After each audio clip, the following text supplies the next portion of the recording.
All right, so to start with, what I'm going to do is I'm going to read to you the summary of the President's Physical. And so I'll just read through this, and then after I'm done reading this, immediately after the brief, we'll make this available to everyone exactly as I've read it here, and then I'll take a few questions. So, start with, President Donald J. Trump has completed his first periodic physical examination as President of the United States. I performed and supervised the examination with appropriate specialty consultations and diagnostic testing. The exam was conducted January 12, 2018 at the Walter Reed National Military Medical Center. The purpose of the exam was to provide the public with an update of the President's current health status and to ensure the President continues to enjoy all the benefits of good health. This examination focused on evidence-based health screening and disease prevention. With President Trump's consent, I released the following health information. Vitals as follows. Age 71 years and 7 months at the time of the exam. Height 75 inches, weight 239 pounds, resting heart rate 68, blood pressure 122/74, pulse oximetry 99% on room air, temperature was 98.4. Physical examination by system to include any studies that were done by system. Eyes, the President's uncorrected visual acuity is 20/30 bilaterally with corrected visual acuity of 20/20 bilaterally. His visual fields were normal. Fundoscopic exam was normal bilaterally. His intraocular pressures were normal, and no ocular pathology was discovered. Head, ears, nose, and throat, normal exam of the head, ears, nose, mouth, and throat. Dental exam, he has healthy teeth and gums. There were no other dental findings. Neck, normal thyroid exam, no noted lymphadenopathy. Auscultation of his carotid arteries were normal. Pulmonary exam, his lungs were clear to auscultation. A screening low-dose CT of the chest demonstrated no pulmonary pathology. Cardiac exam, heart exam was normal. Regular rhythm, no murmurs or other abnormal heart sounds were noted. His ECG, or commonly EKG, was normal sinus rhythm with a rate of 71, had a normal axis, and no other significant findings. He had a transthoracic echocardiogram done, which demonstrated normal left ventricular systolic function, an ejection fraction of 60 to 65%, normal left ventricular chamber size and wall thickness, no wall motion abnormalities. His right ventricle was normal. His atria were grossly normal, and all valves were normal. He had an exercise stress echocardiogram done, which demonstrated above average exercise capacity based on age and sex, and a normal heart rate, blood pressure, and cardiac output response to exercise. He had no evidence of ischemia, and his wall motion was normal in all images. Gastrointestinal exam. He had a normal exam, no masses, no hepatomegaly or splenomegaly. He had a normal optical colonoscopy done in 2013, June of 2013, that demonstrated no polyps or abnormal findings, and because of that, a repeat colonoscopy was not indicated at this time and will be deferred until his next periodic physical exam. Genitourinary exam was normal.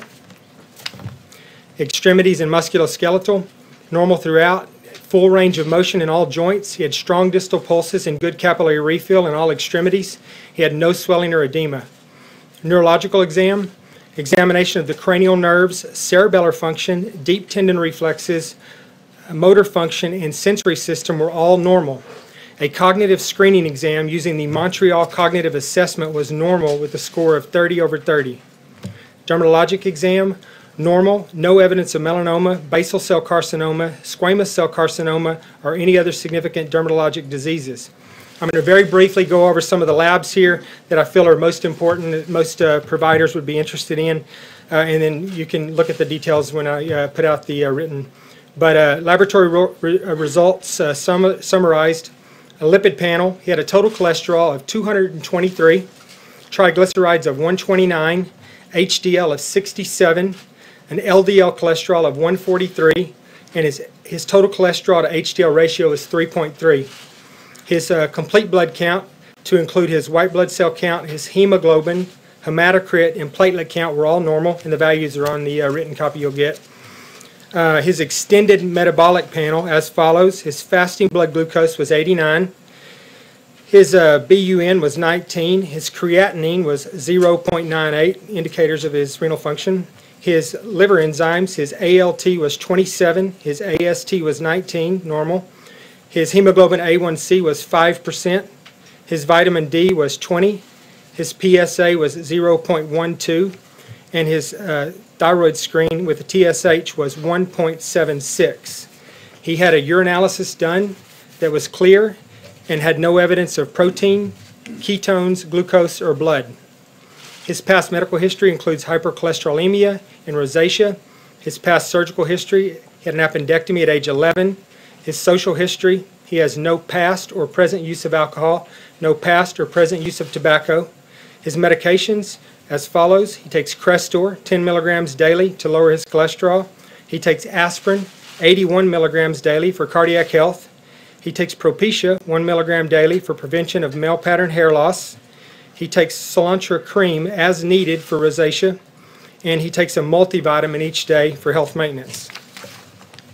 Immunizations: the President, during his physical exam, had a Prevnar 13 immunization to prevent pneumococcal pneumonia, and he had number 2 dose of his Twinrix to prevent hepatitis A and B. His routine vaccinations, to include his seasonal influenza, are all up to date, and all indicated travel vaccinations are up to date. In summary, the President's overall health is excellent. His cardiac performance during his physical exam was very good. He continues to enjoy the significant long-term cardiac and overall health benefits that come from a lifetime of abstinence from tobacco and alcohol. We discussed diet, exercise, and weight loss. He would benefit from a diet that is lower in fat and carbohydrates and from a routine exercise regimen. He has a history of elevated cholesterol and is currently on a low dose of Crestor. In order to further reduce his cholesterol level and further decrease his cardiac risk, we will increase the dose of this particular medication. The President is currently up to date on all recommended preventive medicine and screening tests and exams. All clinical data indicates that the President is currently very healthy and that he will remain so for the duration of his presidency.